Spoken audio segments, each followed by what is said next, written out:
18th April আর আপনারা দেখছেন 19th এপ্রিলে কলকাতায় মিউনিসিপ্যাল কর্পোরেশনের ভোট ছিল এবং আমি এই মুহূর্তে বাড়িতে বসে শুটিং করছি।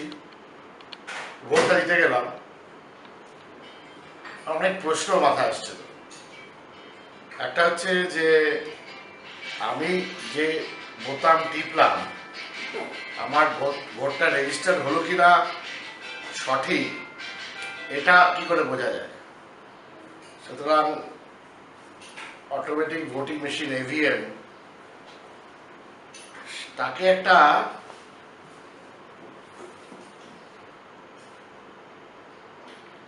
কোনো একটা অ্যাটাচমেন্টের থ্রু দিয়ে রেকগনাইজ করতে হবে যে ভোটটা সঠিক জায়গায় গেল কিনা। আমি শুনেছি একটা কি অ্যাটাচমেন্টে এক্সপেরিমেন্ট ইলেকশন কমিশন করছেন, বাট ওটা না হলে পরে ভোটটা আমার যে পড়লো সঠিক জায়গায় দিয়ে যাচ্ছে না। আর তোমাকে যেমন টিভিতে সবাই দেখে তো চিন্তা করার কি আছে, অদ্ভুত ব্যাপার। সুতরাং সেই হাতে কালি এইসব কি মানে অনলাইনের জমানায় এটা কি, এটা রোদের মধ্যে গিয়ে একটা পুলিশের কনস্টেবল আমার আইডেন্টিটি নিয়ে প্রচুর প্রশ্ন করলো। তাহলে হ্যাঁ ছোকরা তোকে কে ছেড়ে আমি জানি না, আমাকে কিন্তু পশ্চিমবঙ্গের লোক প্রচুর ছেড়ে। এখন আমার আইডেন্টি কার্ড আমি ইলেকশন কমিশনের কার্ড নিয়ে যাইনি, বাট আমার ড্রাইভিং লাইসেন্স আছে, সেখানে ছবি আছে। সেটাকে ওপর নিচ করে দেখে ফেঁকে একটা মানে অস্থির কাণ্ড করে বসছে। কে না একটা পুলিশের কনস্টেবল যে হয়তো সম্ভবত গ্র্যাজুয়েটও নয়। যাই গিয়ে সেটা গেল ফার্স্ট রাউন্ড। সেকেন্ড রাউন্ডে ভেতরে গিয়ে ঢুকলাম,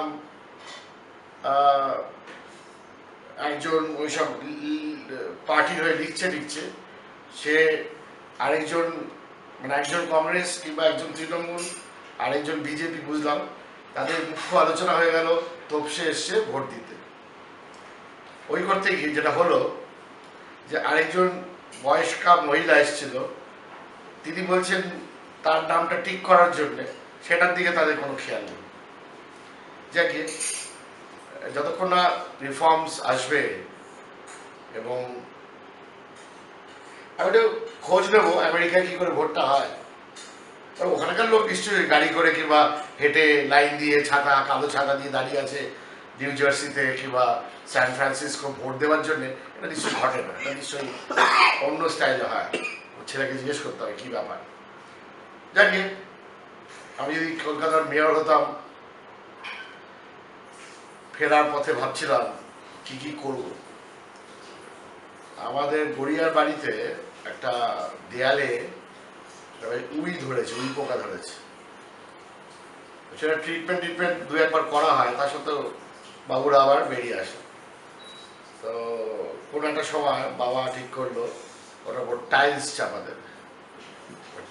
দেওয়া হলো। তাতে অ্যাপারেন্ট চোখে উইগুলো দেখা যাচ্ছে না, কিন্তু ভেতরে উইরা বেশ মজা করছে। তো আমার কিরকম যেন মনে হয় এই গল্পটার পেছনে বলার কারণটা হচ্ছে যে কলকাতা টু সাম এক্সটেন্ট এরকমভাবে ঢাকা দেওয়া হচ্ছে এবং সেটা ঠিক নয়, লং টার্মে ঠিক নয়। আমাদের অনেক বেসিক ইস্যুস আছে, ড্রেনেজ সিস্টেম ইমপ্রুভ করতে পারছে না। কারণ এত পুরোনো 200-250 বছরের সিস্টেম ইমপ্রুভ করতে যা টাকা লাগবে আর রিপ্লেস করতে যা টাকা লাগবে বহু বছর লেগে যাবে। কারণ এটা ফায়ার ফাইটিংয়ে করবে খুব ভালো, কম্প্যাক্টার দিয়ে যে ময়লার ব্যাপারটা করা হচ্ছে এটা খুব ভালো। একটু দেখতে শুনতে তো কলকাতা খুব সুন্দর হয়ে গেছে, পার্ক টাক হয়ে গেছে। তবে ফুটপাথগুলো ভালো, ওইসব আগে ইটের ওপর সিমেন্ট দিয়ে ফুটপাথ হতো, এখন সব সুন্দর সেলফ ব্লকিং টাইলস দিয়ে করা হচ্ছে। আর প্রবলেমটা হচ্ছে ফুটপাথে হকাররা রয়েছে, সব ফুটপাথের ইউজটা নেই। এখন হকাররা যেখানে থাকবে সেখানে লোক যখন যেখানে হাঁটে সেখানে হকাররা থাকবে। তো এটা যদি কাউন্টার অ্যাটাক করা যায়, আমরা যদি মানুষের চলার জন্য ফ্লাইওভার করে দিই, ছোটো ছোটো ফ্লাইওভার, বিপদটা হচ্ছে যখন ফ্লাইওভার দিয়ে যদি লোকগুলো হাঁটে তাহলে এই হকারগুলো কিন্তু ফ্লাইওভারে উঠে আসবে, কেন ওদের দরকার customer. So it's a very tricky situation how to manage this. Hawker সারা পৃথিবীতেই আছে, এমন কিছু নয়, বা সেটা অন্যভাবে ইউরোপে দেখেছি, আমেরিকান ডি অফকোর্স, ইউরোপে দেখেছি, হকারগুলো খুব ডিজাইন করা একটা সুন্দর সিস্টেম। আর একটা কারণ লন্ডন ফান্ডনে দেখেছি যে ফুটপাথগুলো খুব চওড়া, সুতরাং একটা পোর্শনে যদি হকি হয় it doesn't really disturb the pedestrian. সুতরাং এখানে ফুটপাথ চওড়া তো করা যাবে না, কেন তার রাস্তা ছোট হয়ে যাবে। আর প্ল্যানিংটায় একটা গন্ডগোল ছিল, বাট আমার মনে হয় এই জিনিসটাকে নিয়ে একটু ভাবনা চিন্তা একটু স্টাডি করা দরকার আছে, কী করে ব্যাপারটা ঠিকঠাক করা যায়। যেমন গড়িয়াহাটে আমি যেখানে থাকি, মানে ইউ জাস্ট কান্ট ওয়াক, মানে ওয়াকিংয়ের কোনো জায়গা নেই। এখন that is again part of the Gariahat Glamour, মানে রাত্রিবেলা ভিড়, ঘুগনি খাওয়া হচ্ছে, রোলের দোকান, বারমুডা বিক্রি হচ্ছে 100 টাকা দিয়ে, গড়িয়াহাটার ফ্লাইওভার তলে দাবা খেলা হচ্ছে। এগুলো is part of really Kolkata culture. I love it, I like it. But কোথাও যেন একটা আরও ডিসিপ্লিন হয়তো বাড়ানোর জন্য আগামী 5 বছর এক্সপেক্ট করব। এবং অনেকে জল সমস্যা বলে, আমাদের ঠিক সাউথ ক্যালকাটা সেই বুঝে আমি জল সমস্যাটা দেখি না, বাট ডেফিনেটলি বিভিন্ন জায়গা আছে জল সমস্যা আছে। সেটা কী সমস্যা আমি জানি না, মানে নিশ্চয়ই জলের পাইপ লাইন নেই, সুতরাং জল আসতে পারছে না। টালা থেকে জল ক্যাপাসিটি ওয়াইজ কোনো প্রবলেম নেই, বাট আমার মনে হয় একটা প্যারালাল টালা তৈরি করতে হবে সামনের ইন সল্ট লেক। পাইপ লাইনটাকে আরও বিস্তৃতভাবে ছাড়াতে হবে। একটার উপর লোড দিলে পর টালা ট্যাঙ্ক যদি ভেঙে পড়ে তাহলে কেলেঙ্কারি হবে। আর অনেক সব ইস্যু আছে। এদিকে এটা নিয়ে চিন্তা করে কী লাভ হবে, আমার তো ইস্যু নিফটিটা কী হবে। তো নিফটিটা তো খারাপ হয়ে গেছে, সে যে পার্টিকে আপনি জেতান নিফটিটা খারাপ হয়ে গেছে, এবং 8675 8675 তলায় নিফটি খারাপ। তো খারাপ মানে কাইন্ড অফ সেমি ডাউনওয়ার্ড ট্রেন্ডে চলে গেছে। এটা একটা it's a break, it's a dead cat bounce followed by a breakdown. ওইটাই ঝামেলা। ডেড ক্যাট বাউন্স হয়ে কনসলিডেশনটা যদি করতে চায়, well, you see, the long-term trend is still intact. That's not the issue. Issue is medium-term and short-term trends ভেঙে গেছে। সুতরাং consolidation করতে গেলে I think somewhere around 8,200 to 8,300 ওরকম জায়গায় বাজার দাঁড়িয়ে গিয়ে কনসলিডেট করবে বলে মনে হচ্ছে। তো ওটা তো ভয়ঙ্কর ব্যাপার, কেন ইন্ডিভিজুয়াল স্টকস তো অনেক বেশি পড়বে, 30% 40% পড়ে যাবে। সুতরাং যেটা আপনার মনে হচ্ছে স্টেডি, সেটা হঠাৎ ব্রেকডাউন করতে কোনো অসুবিধা নেই। যেমন ধরুন example Bharat forge, it was very steady at 300 rupees, এবং 320 to 350 বেশ দীর্ঘদিন রেঞ্জ ট্রেডিং করে ট্রিপল টপ, কতগুলো টপ করেছে ভগবান জানে, করে প্যাটার্ন ব্রেকডাউন হয়েছে, ইনক্লুডিং দ্য ফ্যাক্ট দ্যাট কোনো একটা এফআইআই মনে হয় সম্ভবত ব্যাঙ্ক অফ আমেরিকা BOA ওরা বোধহয় ডাউনগ্রেড করেছে কোনো একটা কারণে। এক্সপোর্টস আর স্লাগিশ, আমেরিকান অর্ডার্স আর ডাউন, এসব সব লজিক ফজিক লাগিয়ে। তো ঠিক আছে, সেসব তো আছেই logic. Bharat Forge still remains a concept, but কনসেপ্টটা যেটা হলো যে 1300টা ভাঙলো এবং 1200টা ভাঙলো, এই দুটো ভাঙাতে ব্যাপারটা বিপদ হচ্ছে। দেখছি হাউ উই ক্যান রিড। আচ্ছা, সৌরভ প্রশ্নগুলো কী কী আছে এগুলোগুলো দিয়ে দিই, তারপরে ওই চার্ট ফাট দেখাটা আরম্ভ হবে। কী আছে প্রশ্ন? ইউটিউবে যে ওয়েবসাইটে যে প্রশ্নগুলো আছে তার মধ্যে একজন লিখছে জয়দীপ বলে, স্যার এই উইক না, একটা তো হচ্ছে ইউটিউবের ওয়েবসাইটে প্রশ্ন, আর একটা হচ্ছে আমাদের একটা ইমেল আছে helpdesk.youtube@gmail.com। এইখানে যে মেলগুলো মানে যে কমেন্টগুলো আছে তারাই ওইখানে একই জিনিসটাই মেল করছে, তাই জন্য এটা অলমোস্ট সেম প্রশ্ন থাকছে। না, এরকম তো নয় যে একজন মেল করেছে আর সে ইউটিউবে কিছু করেনি, এরকম হবে কি? মানে ম্যাক্সিমাম কমেন্ট ইউটিউবের ওয়েবসাইটেই আসছে, মানে যে যা প্রশ্ন থাকছে আর কি। আচ্ছা, ওই ব্যাপারটা কি হলো? সে কি রেজিস্ট্রেশনটা কি করতে বললো? হ্যাঁ, অনেক বেড়েছে, আপনি বলার পরে সেটা বেড়েছে অনেক। 240 জন মতো সাবস্ক্রাইব হয়েছে এখন। আর অনেক ক্ষেত্রে তার থেকে বেশি। হ্যাঁ, অনেক লোকে ফোন করছে যে কিভাবে সাবস্ক্রাইব করবো সেটা। আমার মতন কেস, আমরা যেমন কিছু বুঝি না, আমাকে যদি সব বলতে হয়, কেউ বলে আমি তো করতেই পারবো না, ফেসবুক পারি না করতে। তো আপনারা সৌরভকে কন্ট্যাক্ট করবেন। সৌরভ টেলিফোন নাম্বারটা 9051। এদিকে এদিকে মুখ দেখিয়ে বলে দে সব কিছু, কেন আমার তো অ্যাসিস্ট্যান্স লাগে না, আপনাদের হেল্পিং হ্যান্ড লাগে। হ্যাঁ, 9051470672, 9051470672। ওকে ফোন করবেন, আপনাদের প্রশ্নগুলো রাখবেন, তাহলে অনেক বেশি ইন্টারাক্টিভ করতে পারবো, নাম্বার ওয়ান। আর এই যে কি রেজিস্ট্রেশনের কথা বলছি, ওটা করে যান মশাই। কীভাবে করতে হবে, একটু ফোন নাম্বার দিল, একটু ফোন করে রেজিস্ট্রেশনটা করে নিন। হ্যাঁ, কী প্রশ্ন আছে? জয়দীপ লিখছেন, স্যার এই উইক এইচডিএল কি পজিশন থাকবে, প্লিজ একটু লেভেলটা জানাবেন ট্রেডিং এর জন্য। ও, এই স্টক কি এই মাসে 150 যেতে পারে? না, যেতে পারবে না। 150 এইচডিএল যেতে পারবে না, দুটো কারণ আছে। আরএসআইতে ডাইভারজেন্স গত সোমবার এসেছিল, so I gave a sell call in HDL in my SMS. তো কারণ হচ্ছে এরকম টাইপের ডাইভারজেন্স আসতে পর একটা কারেকশন লাগে, একটা 140 থেকে 128, 29 অব্দি কারেক্ট করেছে। ইন দ্য মিন টাইম, যতদূর আমি জানি সম্ভবত ফিউচার্স এটা ব্যান্ড পিরিয়ডে আছে। এখন এই ব্যান্ড পিরিয়ড থাকলে পর টেকনিক্যালস কাজ করবে না, কেন ক্লোজ টু দ্য ক্লিয়ারিং কিছু শর্ট কাউন্টিং আছে না লং আনওয়াইন্ডিং আছে আমরা জানি না। বাট টেকনিক্যালি ইয়েস, যতক্ষণ না 135-এর ওপর বন্ধ হচ্ছে, বারে বারে ওপরে গিয়ে নিচের দিকে আসবে। ইয়েস, ভালো সাপোর্ট 122, ভেরি গুড সাপোর্ট 122, সেখান থেকে বাউন্স ব্যাক করার মানে হওয়ার চান্স আছে। এই মুহূর্তে ইন্টারিম বাউন্স ব্যাক করবে ফ্রম 126.50 টাইমস। ওকে, যদি ওটাকে ফেল করে যায় তাহলে হয়তো 122 আসবে। এইচডিএল এর স্টোরিটা আমি আজ পর্যন্ত বুঝতে পারিনি, যদিও আমি 85 রুপিস থেকে ওটা লং চালাচ্ছি অনেকের জন্য, কিংবা অনেককে বলেছি তারাও চালাচ্ছে, এবং আমার মনে হয় এইচডিএল লংয়ে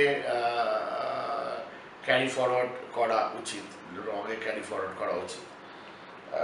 এটা ছিল এইচডিএল। সেকেন্ড, অরিজিৎ দত্ত উনি লিখছেন, ইন্টেলেক্ট ডিজাইন এরেনা স্টকটা সম্পর্কে একটু জানতে চাই। দুর্বাসা, আমি তো বললাম অনামিকা, আমি নিজেই জানি না ব্যাপারটা, একটু খবরে কাজে লিখে দিয়েছিলাম কী ব্যাপার, বাট চলবে না, এখন মিড ক্যাপ ঝাড় খাবে। তো আর ইন্টেলেক্টে আর ইন্টেলিজেন্স দিয়ে ইন্টেলেক্টে এখন মাথা লাগাবেন না, তাহলে আমি একবার চার্টটা দেখে দিচ্ছি। আর কি নাম বললো? Intellect design arena. আমি ওটা চার্টে পেলাম, কিন্তু আমার কম্পিউটার সম্বন্ধে অত কিছু আন্ডারস্ট্যান্ডিং নেই, কিসের ডিজাইন এরিনা, কিসের কি ভগবান জানে। ইনফ্যাক্ট লাস্ট সোমবার যখন বলেছিলাম এটা শুক্র, বৃহস্পতি, বুধ, মঙ্গল, ও সোমবারই একটা দুর্ধর্ষ মুভ করে 119 থেকে 140, তারপর ডাবল টপ 140-এ, ট্রিপল টপ 140-এ করেছে। এখন যদি এটা 134-এর তলায় বন্ধ হতে আরম্ভ করে, তাহলে নিচের দিকে আসবে। ইনফ্যাক্ট 134-এই শুক্রবার বন্ধ করেছে, সুতরাং যদি এখন এটা ট্রেড করে বিলো 129, তাহলে আবার ওই 119-20 অব্দি আসবে। So between 129 and 134 could be a range, and triple top formation is somewhere around 140 plus. So suppose for some reason it starts moving above 140-41, then you can go and buy. Facts about the company is not known great to me, number one, and even if it's known, I am not too sure, because the history of the price movements is too small to take an opinion on intellect design arena, but definitely এটা একটা stock আমি খেয়াল রাখবো। আর কি আছে question? Sourav Ghosh লিখেছে, অনেকগুলো স্টকের নাম দিয়েছে স্যার অবশ্য। Sir, can you provide the trading levels, buy or sell above or below which level for the following? এতগুলো তো বলা সম্ভব করে আমি জানি না। Banks, Axis, Yes, Kotak, pharma, Sun, Natco, Suven, NBFC, SKS micro, LIC housing, actually এগুলো আমার পোর্টফোলিওতে সব আছে, এগুলোর মধ্যে কেনা বেচা করছি, তাই জানতে চাইছি। কেনা বেচা করে লাভ নেই। ব্র্যান্ড, সেঞ্চুরি, পাপ্লাই, জ্যোতি ল্যাব আর ডিফেন্স, বেল আর এলটি, সব মাল বেচে দাও, সব মাল বেচে দাও, আবার পরে কেনা যাবে। মার্কেটের পজিশন এমন যে সব মাল বেচে দাও, ট্রেডিং করা দরকার নেই। ওই 3 টাকার জন্য ট্রেডিং করবে, তারপরের দিনে গ্যাপ ডাউন হবে 7 টাকা, তো ইউ মিস 7 টাকা। একটা পোর্টফোলিও পুরো খালি করে রেখে দাও, পরে আবার এন্ট্রি করছি, সব কটা নাম ভালো, they are worth investing at certain point of time. But I would like to time the market more on the basis of consolidation at a lower level, and maybe, as I said in my 22nd March seminar, I've shown you a video. In fact, সেমিনারে একটা video, একটা extract বোধহয় ইউটিউবে তুলে দেওয়া হয়েছে, ওটা দেখে নাও। ওখানে হাইওয়েতে একটা লোক গাড়ি লিফটের জন্য ওয়েট করছে, অনেক ওয়েট করছে। So I think that was symbolising what the market looks like, and it has started in that direction. ছোট কোথায় এটা কীভাবে করবে ওরা? এটা সেমিনার বাই সিদ্ধার্থ চ্যাটার্জি আর ইন্ডিয়ান স্টক মার্কেট বলে সেভ করা আছে। যে কেউ এই চ্যানেলটার মধ্যে যখনই আপনার এই ভিডিওগুলো দেখবে তার সঙ্গে সঙ্গে লিঙ্কটা চলে আসে, ওটা দেখতে হবে। Seminar by Siddhartha Chatterjee on Indian stock market. ঠিক আছে, দেখে নাও। কিছু কিছু এক্সট্রাক্টস অফ দ্য সেমিনার আছে, সেটা আমরা ইউটিউবে আপলোড করেছি, কারণ সবাই তো আর আসতে পারে না সেমিনারেতে। ও ভালো কথা, এইভাবে বলি যে অন্তত নিউজ পেপারে বলেছি, নিশ্চয়ই ইউটিউবে বলা হয়নি কিংবা বলছি এখন। সেটা হচ্ছে একটা আউটস্টেশন সেমিনার জুন ফার্স্ট উইকে করছি পুরীতে। সো যারা যারা ইন্টারেস্টেড হবেন তারা আমাদের অফিসে ফোন করে তাদের নামটা আর একটা টোকেন অ্যাডভান্স অফ 1000 রুপিস দেবে বাই 30th এপ্রিল। তো আমি বুঝতে পারবো যে কজন যাচ্ছে, অ্যাকর্ডিংলি হোটেল বুকিং, খাওয়ার বুকিং অ্যান্ড সেমিনার। মানে Friday রাফলি at 2 o'clock we'll leave Kolkata and Sunday in the evening we'll come back. So basically Friday রাত, একটু লেটিশ রাত at Puri, Saturday the whole day at Puri, Sunday the whole day at Puri, and maybe in the evening কোনো সময় আমাদের train থাকবে, সেই ট্রেনে করে চলে আসবো। So 2 days more or less। একটু স্টকস যেগুলো আগামী দিনে, তারপরে পুরোনো স্টকসও কিছু আছে ডেফিনেটলি, এগুলো কেনা হবে 2015-র জন্যে। তার হয়তো 6 মাস 8 মাসের ট্রেডিং স্টাইলটা এবং লেভেলগুলোকে তৈরি করতে হবে। আদারওয়াইজ কী হবে, উঁচু দামে ফেসে যাওয়ার ব্যাপার থাকবে, যেটা ঘটবে। এখন একবার পোর্টফোলিও খালি করা উচিত আমাদের, and when you do that maybe lock stock and barrel, তারপর আবার রি-এন্ট্রি হবে। প্রবলেম হচ্ছে যদি ওপরে কেনা থাকে তাহলে কী হবে, তাহলেও বেচতে হবে, আর যদি নিচে কেনা থাকে তাহলে প্রফিট বুক করে বেরিয়ে আসতে হবে। রি-এন্ট্রি পয়েন্টস ডেফিনেটলি খবরের কাগজ কিংবা ইউটিউবে আমি আপডেট দেবো, এটা আমার মনে হচ্ছে। I might be wrong, it doesn't matter. মনে যেটা হচ্ছে সেটা বলাটা আমার কর্তব্য, এবং টেকনিক্যাল চার্টস সেরকম কিছু আমাকে ইন্ডিকেশন দিচ্ছে, তবে এখনও কনফার্ম হয়নি, বাট কনফার্ম হয়ে যাবে during this week, only confirm হয়ে যাবে। তো সেই বুঝে কাজটা হবে। আমরা আসছিলাম আরও ভারত ফোর্জে আলোচনা করতে। Let's go for Bharat Forge. সৌরভকে ফোন করেছিলেন, কেউ একজন জিজ্ঞেস করেছে কেন নিচে পড়লো। অনেকদিন ওপরে ছিল বলে সেই জন্য নিচে পড়লো, এর বাইরে কোনো উত্তর নেই। আপনাদের তো ব্যাপারটা হচ্ছে যে চলতে থাকবেই তো থাকবেই তো থাকবেই তো থাকবেই তো থাকবেই তো থাকবে। অনেকদিন তো হলো মশাই, কবে থেকে ভারত ফোর্জ বলছি? June 2014। What was it at that point of time?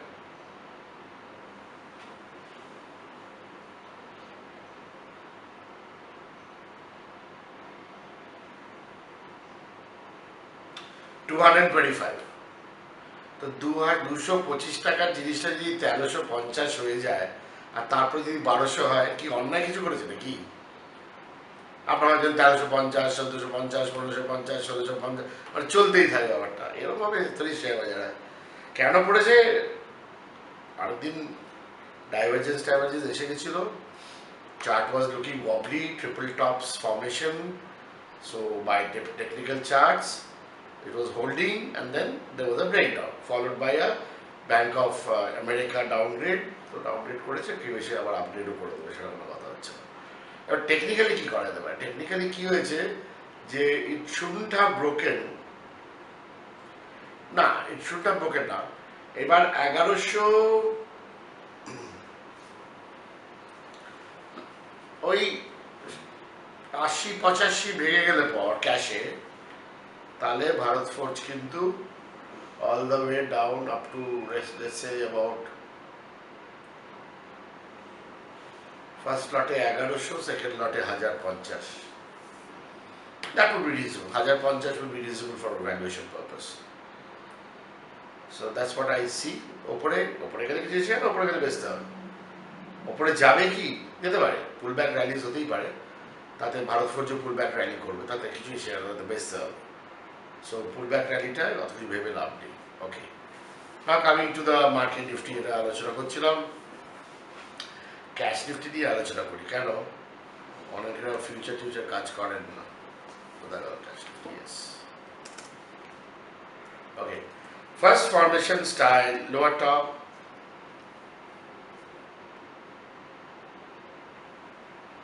এবার ইনভার্টেড হেড অ্যান্ড শোল্ডার করেও নেকলাইন ব্রেকআউট করে দিয়েছিল, যার জন্য আমি খুব কনভিন্স ছিলাম আগের সপ্তাহে যে একটা ঘটনাটা ভালো। সেই পয়েন্টটা ছিল 8787, তার উপর নিয়ে গেল, সেটা ওয়াজ আ ফলস মুভ, ধরতে পারিনি। ধরতে পারলাম অ্যাকচুয়ালি গিয়ে মঙ্গলবার থেকে।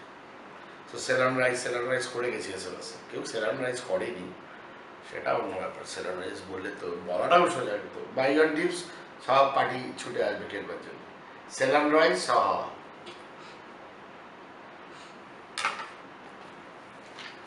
যাক, এখন যেটা হলো, এইবার একটা হেড অ্যান্ড শোল্ডারের প্যাটার্ন ব্রেকডাউন হতে চলেছে। That was the inverted head and shoulder, this is a head and shoulder pattern, but এটা অলরেডি 8623 এর তলায় বন্ধ কত হয়েছে, 8606, 8623 তলায়। আমি একটু পরে আসছি আপনাদের কাছে। সুতরাং এই যে 8600 ক্যাশ নিফটি ভেঙেছে, এইটা হচ্ছে গন্ডগোলের ব্যাপার। এবং পরের সাপোর্টটা মোটামুটিভাবে এইটা হবে 8466, তার মানে প্রায় 140 পয়েন্ট নিচে।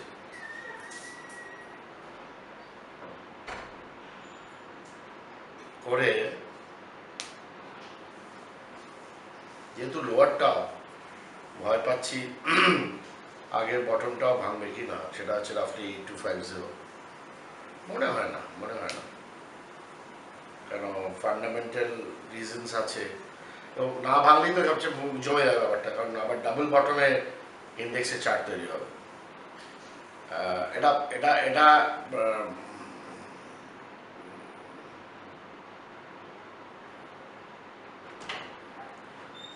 এটার স্ট্রাকচারটা 2015-তে first top, bottom, higher bottom, second top, higher top, তারপরে লোয়ার বটম, এইবার লোয়ার টপ।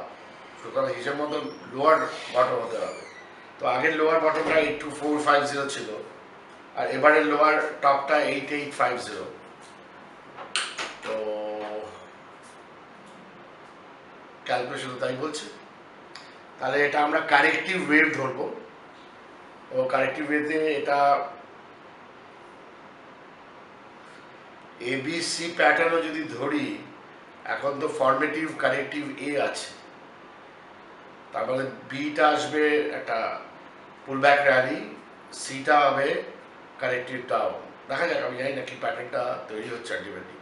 ওয়েভ কাউন্ট করাটা খুব ডিফিকাল্ট হয়ে যায়, আমি ওয়েভের দিকে খুব একটা মাথা দিতে পারছি, ভিজুয়ালি আমাকে ওয়েভটাকে দেখতে পাচ্ছি আমি।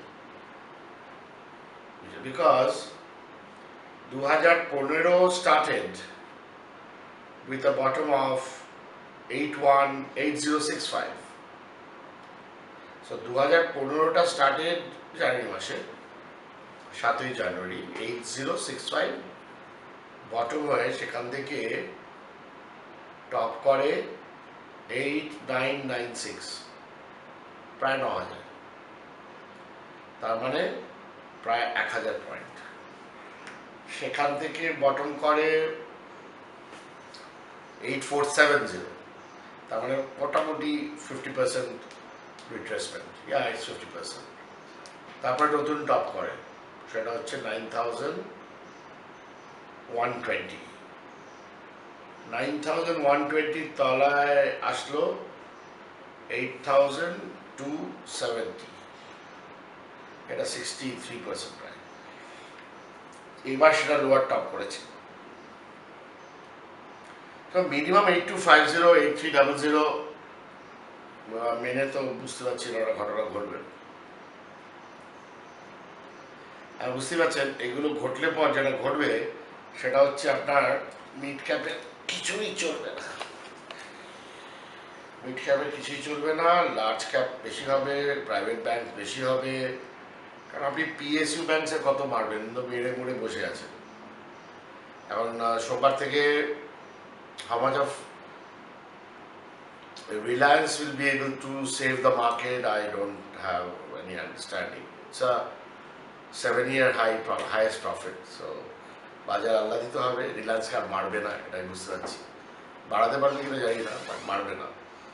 বাট ওটা তো খালি পেট কেম মার্জিন। সুতরাং অন্যান্য ব্যবসা তো বেশ ধূর।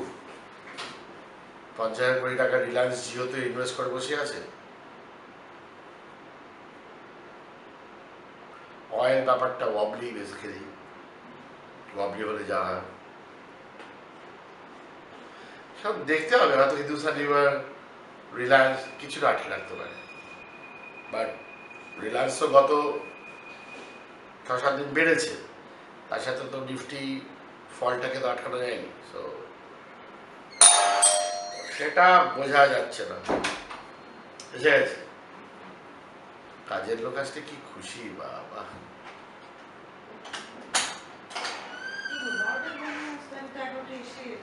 আরো পারছে না, পা ফা ব্যথা ফ্যাথা, চোখ মুখ খুলে গেছে, কি হচ্ছে।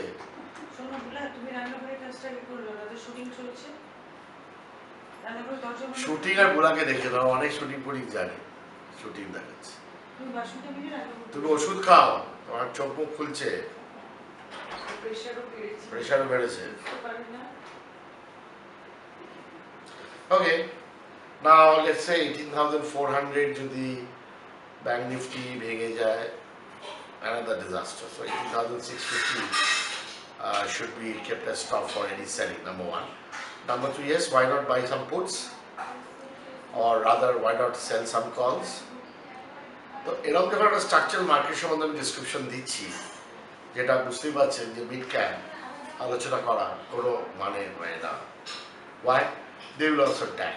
Say you take a make, you take a Tata Elxsi, you take anything as a matter of fact. Let's say Suven Life Science, you might take a Spark. এরা মাঝে মাঝে তলা থেকে রিবাউন্ড করে কোনো একদিন, যেমন গুজরাট গ্যাস সোমবার শুক্রবার খুব বেড়েছিল, চাটিকালি খুব ভালো, তো কি হয়েছে, আর মঙ্গলবার থেকে সোমবার থেকে পড়তে আরম্ভ করবে। বাট ঝামেলা হচ্ছে Axis bank, yes bank, IndusInd bank, Kotak bank, এইসব টাইপের প্রাইভেট ব্যাংক। দেখুন না, ইন্ডাসইন্ড ব্যাংকের এত ভালো রেজাল্ট, 100 টাকা 100 টাকা তো চলে গেল। তো আমি পেপারে লিখে দিয়েছি অনেকগুলো লেভেলসটা, সেটা আমি আলোচনা করছিলাম। এবার আমার মনে হয় যেটা আপনাদের করা উচিত, to make the program more interactive and effective, আপনারা ফ্রাইডে বাজার দেখার পরে সন্ধ্যেবেলা সৌরভকে ফোন করে কিংবা মেইল পাঠিয়ে যে যে স্টক সম্বন্ধে যার যার স্পেসিফিক জানবার ইচ্ছে থাকবে সেগুলো যদি পাঠিয়ে দেন, তাহলে আমি যদি ওটার উপর আলোচনা করতে করতে বাজার ডিসক্রাইব করি, তাহলে যেটা হবে সেটা হচ্ছে যে অনেক বেশি স্টক কাভার্ড হয়ে যাবে, আপনার যেটা হয়তো নিউজ পেপারে কাভার্ড হচ্ছে না। যেমন একজন এইচডিএল সম্বন্ধে জিজ্ঞেস করলো, আমি ডিটেলসে এইচডিএলটা বললাম, হয়তো নর্মাল কোর্সে এইচডিএল আমি কাভার করতাম না। বাট আপনাদের যে প্রশ্নগুলো থাকবে, তাহলে কী হবে, আপনারা যখন ইউটিউবটার উপর অন করবেন, পুরো ব্যাপারটা দেখে যেতে পারবেন।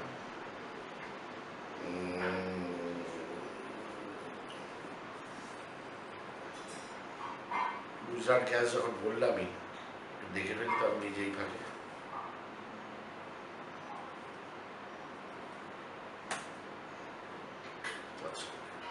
যেখানে বন্ধ হয়েছে সেটা হচ্ছে গিয়ে 700, 809, এবং এই জায়গাটায় সাবধান থাকবে, এই জায়গাটায় সাবধান থাকবে। দেখুন 812 তলায় একদিন বন্ধ হচ্ছে কিনা, যদি হয় তাহলে you can short the market, short Gujarat Gas 812 812, কারণ এখানে টিপিক্যালি একটা double top triple top formation হবে। কেন?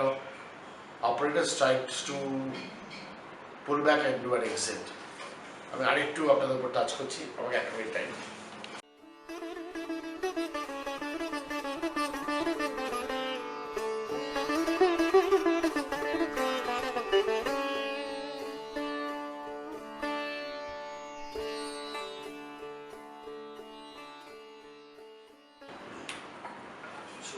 সুতরাং you name it. I mean, let's say look at meat.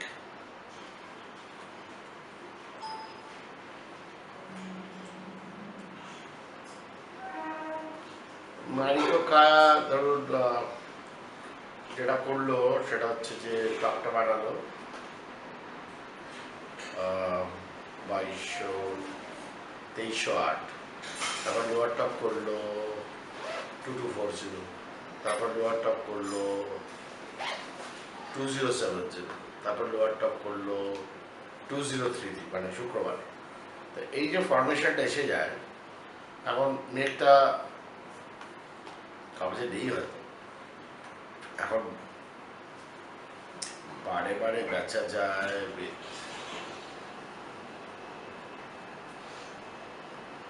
2020,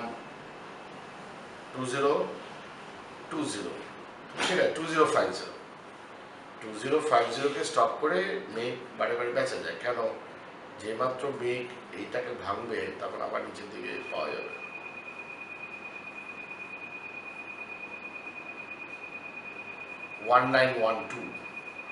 আমরা ক্লোজিং দিয়েছি 1945, তো 1900-এর তলায় অথবা এখান থেকে বাউন্স ব্যাক করবে, অথবা বাজার কারেক্ট করছে ও এত বাউন্স ব্যাক করবে। বাট ইস্যুটা হচ্ছে যদি কিনতে হয় আর একটু টাইম দিয়ে একটু ওয়েট করে কেনাটা ভালো হবে। There's no hurry to buy now. That is what the message is being sent by the market, that there's no hurry to buy, and we would be expecting a correction, continuation of correction, and then consolidation, and then একটা সময় আবার ঠিক হবে। আমার মনে হয় এসব করতে করতে মে মাস তো লাগবেই, হয়তো সাম গুড মনসুনের ব্যাপারে কোনো একটা সময় মে মাসে কোনো এক সময় গাড়ি শুরু হবে। সো সেই দিক দিয়ে কোনো চিন্তা নেই। আবার এটা হতে পারে যারা এসআইপি করেন ইনস্টলমেন্টে শুরু করে দিন কিনতে, তাহলে জিনিসটা একটা জায়গায় দাঁড়াবে। যাকে এই মোটামুটি থাকবে, দেখছি মানে এই থট প্রসেসটা কাজ করছে কিনা। কাজ যদি করে তাহলে তো ঠিক, তাহলে তো পরের রোববার আবার আপডেটস পাবে। আর যদি ধরুন কাজ না করে, সে assuming the market pulls back and all that, I will seriously think and doubt that pullback. I will seriously doubt that pullback. সুতরাং পুলব্যাক হলে পর সন্দেহ হবে, এবং সন্দেহ হলে পর আমি ওপরের দিকে বেচে খেলবার কথা ভাববো। I am not in a buying mood at this point of time. See you next week, same time.